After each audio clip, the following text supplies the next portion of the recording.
اگر کوئی شخص مسجد میں آتا ہے اور دیکھتا ہے کہ جماعت قائم ہے تو اب اگر اسے یہ اندازہ ہے کہ میں سنتیں پڑھ کر بھی امام کے ساتھ جماعت میں شامل ہو جاؤں گا اگرچہ قعدہ اخیرہ میں ہی شامل ہوں، تو اس صورت میں اس کے لیے حکم یہی ہے کہ وہ سنت فجر ادا کرے اور پھر اس کے بعد امام کے ساتھ شامل ہو جائے۔ ہاں یہ کہ سنت فجر صفوں میں نہ پڑھے یا ایسی جگہ نہ پڑھے کہ اس کو جماعت میں شامل تصور کیا جائے، بلکہ ہٹ کر جو ہے وہ کسی دیوار یا پلر کی آڑ میں جو ہے وہ اپنی سنتیں ادا کر لے گا۔ اندر نماز ہو رہی ہے تو باہر برآمدے میں جو ہے وہ سنتیں ادا کر لے گا، اور اگر اسے پتہ ہے کہ میں سنتیں پڑھوں گا تو امام صرف سلام پھیر دیں گے تو ایسی صورت میں جماعت میں شامل ہو جائے، لیکن اب سنت فرض کے بعد نہیں پڑھ سکتے۔ Wake up to reality. کیا سنت ادا کر رہے ہیں اور جماعت فرض نماز شروع ہو جائے تو کیا کریں؟ اگر تو آپ آخری رکعت میں ہیں تو فوراً سے یعنی تشہد تک پہنچیں اور محمدن عبدہ و رسولہ کے بعد صرف چھوٹا سا دروشی پڑھیں، اللہم صلی علی محمد وعلی آل محمد، اور سلام پھیر دیں تو آپ کی نماز مکمل ہو جائے گی۔ اور ابھی ایک دو رکعتیں اگر پڑھی ہوئی ہیں اور آپ کو پتہ ہے کہ اس کی وجہ سے آپ کا قیام مس ہو جائے گا، پہلی رکعت چھوٹ جائے گی، تو آپ نماز کو وہیں پہ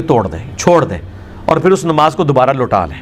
اس نفلی نماز کو۔ فجر کی سنت اگر جماعت شروع ہو جائے تو کب پڑھیں؟ جب جماعت، تو بخاری مسلم میں حدیث ہے جب فرض کی اقامت ہو جائے تو کوئی نماز درست نہیں ہے،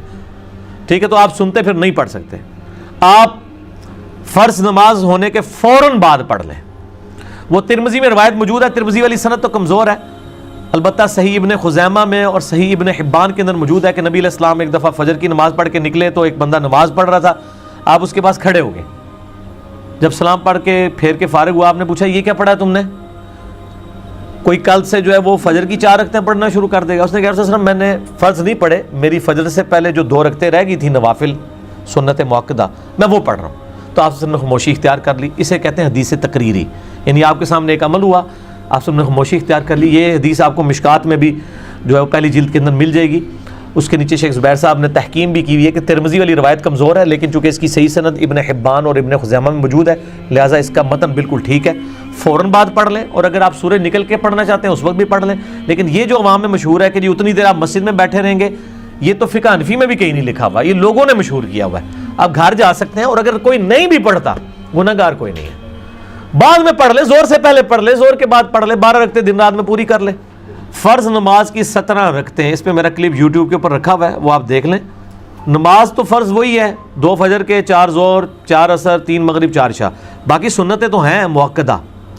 اب وہ اگر کوئی نہیں پڑھتا اس کو ہم گناہ گار تو نہیں کہتے، لیکن ابو داؤد میں ایک حدیث ہے کہ جب کسی کے فرائض میں کمی نکلے گی تو نفلی عبادت یعنی سنتیں اس کے ایکویلنٹ تولی جائیں گی اور اللہ تعالیٰ اس کے فرض کی کمی پوری کر دے گا، اور وہ 12 رکھتے ہیں۔